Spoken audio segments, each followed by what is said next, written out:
வணக்கம். இப்போ தான் நான் கல்கி படம் பார்த்துட்டு வரேன். என்னை பொறுத்தவரையிலும் நான் அதில் ஒரு சில மணித்துளிகள் நிமிஷங்கள் தான் நான் இந்த படத்தில் வரேன். எனக்கு இனி வேலை தொடங்கிறது பார்ட் 2ல் தான்.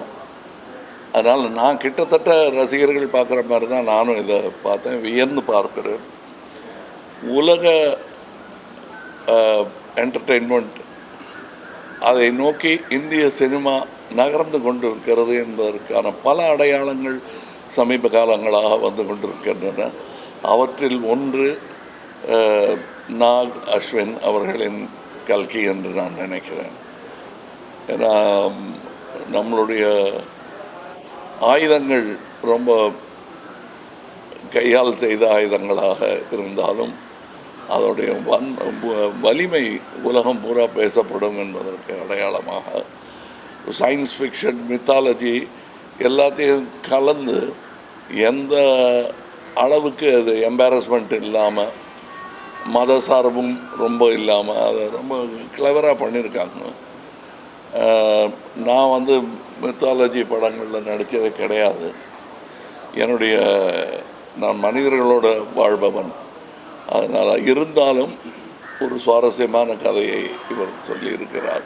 கதை சொல்லிகள் என்று வரும்போது இந்தியாவுடன் போட்டி போடுவதற்கு கிரேக்கம் போன்ற, சைனா போன்ற நாடுகளால் தான் இயலும். மற்ற கல்ச்சர்ஸ்க்கு அவ்வளோ கதைகள் கிடையாது.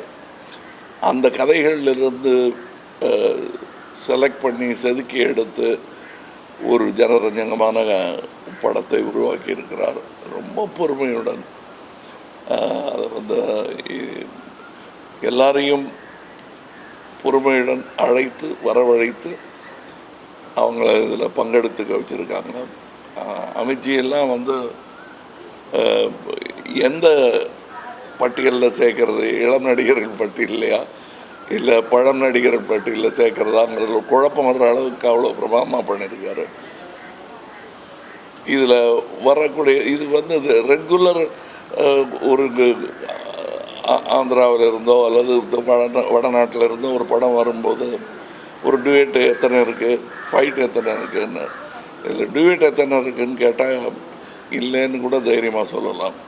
ஆனால் ஃபைட்ஸ் எக்கச்சக்கமாக இருக்குது. இது குழந்தைகளை எண்ணி எடுக்கப்பட்ட படம் மாதிரி தான் எனக்கு தெரியுது. நீங்கள் என்ன தாடியில் கொஞ்சம் வெள்ளை தெரியுது, நீங்கள் குழந்தைகள் படத்தை ரசிக்கிறீங்கன்னா எல்லாருக்குள்ளேயும் குழந்தை இருக்கிறது என்பதை நினைவுபடுத்தும் ஒரு படம். இது ரெகுலராக வர்ற பாட்டுகள் அந்த மாதிரியெல்லாம் பண்ணாமல் வித்தியாசமாக ஆனால் ஜனரஞ்சகமாக செய்திருக்கும் ஒரு முயற்சி. இந்த முயற்சியில் என்னாலும் கைகோர்க்க முடிந்தது என்பதில் மகிழ்ச்சி. இனியும் இந்த கூட்டு முயற்சி தொடரும் என்பது தான் எனக்கு மனதில் சந்தோஷமாக இருக்கிறது. அடுத்து இன்றைக்கி இங்கேருந்து நேர சிங்கப்பூரிலிருந்து தொடங்குகிறோம். இந்தியன் 2 இங்கேருந்து தான் ஆரம்பித்தோம், சென்னையிலேருந்து ஆரம்பித்தோம், பம்பாய் போனோம். இப்பொழுது அடுத்த பயணம் அதற்கு தொடங்குகிறேன். ரொம்ப சந்தோஷமாக இருக்குது. இதை பற்றிய செய்திகள் எல்லாம் உலகெங்கிலும் இருந்து வந்து கொண்டிருக்கிறது. நல்ல செய்தியாக இருக்கிறது. இது இந்திய படங்கள், திரைப்பட தொழில் அதற்கே வலு சேர்க்கும் என்று நான் நம்புகிறேன், ஆசைப்படுகிறேன். ஆடியன்ஸோட ஃபீட்பேக் ரொம்பவே ஆச்சரியமா இருக்கு சார். ஸ்க்ரீன் பிளே பற்றி பேசுறாங்க, ஃபர்ஸ்ட் ஹாஃப்ல இடியே வச்சாங்க சொல்லி பேசுறாங்க.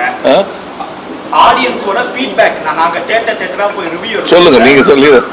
அப்போ ஃபீட்பேக் ரொம்பவே சூப்பரா இருக்கு. ஸ்க்ரீன் பிளே பத்தி பேசுறாங்க, டெக்னிக்கல்ஸ் பத்தி பேசுறாங்க. இந்த மூவி இன்னொரு படத்தோட ஒரு சில சாயல் இருக்குன்னு சொல்லி பேசுறாங்க.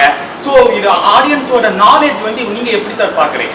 இல்ல ஆடியன்ஸுக்கு தெரியாதுன்னு சொல்றது, ஜனங்கள் இப்படித்தான் சொல்றதெல்லாம் இயலாதவரின் கூற்று. அது நான் சொல்லவே மாட்டேன். இதெல்லாம் புரியாது, நம்ம மக்களுக்கு இதெல்லாம் புரியாதுன்னு சொல்கிறது. அது எப்படி பாட்டு இல்லாத ஒரு ஜேம்ஸ் பாண்ட் படத்தை கூட்டமாக போய் பார்த்துட்டு வர்றாங்க. பாஷையும் புரியாமல் நல்ல டெக்னிக்கு தமிழனுக்கு புரியாதுன்னு சொல்கிறது ஏற்றுக்கொள்ளவே முடியாது. மொழியே இல்லைனாலும் தமிழர்கள் நல்லா இருந்ததுன்னா பார்ப்பாங்க.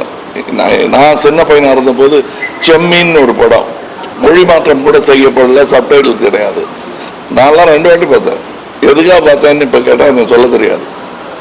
ஆனால் எல்லாரும் போய் பார்த்தாங்க. சென்னையில் 100 நாள் ஓடிச்சுன்னு நினைக்கிறேன், அது ஞாபகம் இல்லை. அதே மாதிரி தான் நீங்கள் மரோ சரித்திரா என்ற படத்தை எந்த டப்பிங்கும் இல்லாமல் தெலுங்கு படமாகவே அது இங்கே ஓடி இருக்கிறது.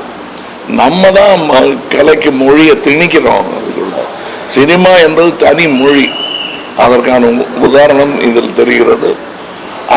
அந்த மொழி தன்னுடைய பலத்தை இன்னும் அதிகரித்து கொண்டே இருக்கிறது. வழக்கமாக இருக்கக்கூடிய பண்டிதர்கள் சொல்லும் சினிமாவிலிருந்து மாறுபட்ட சினிமா அது.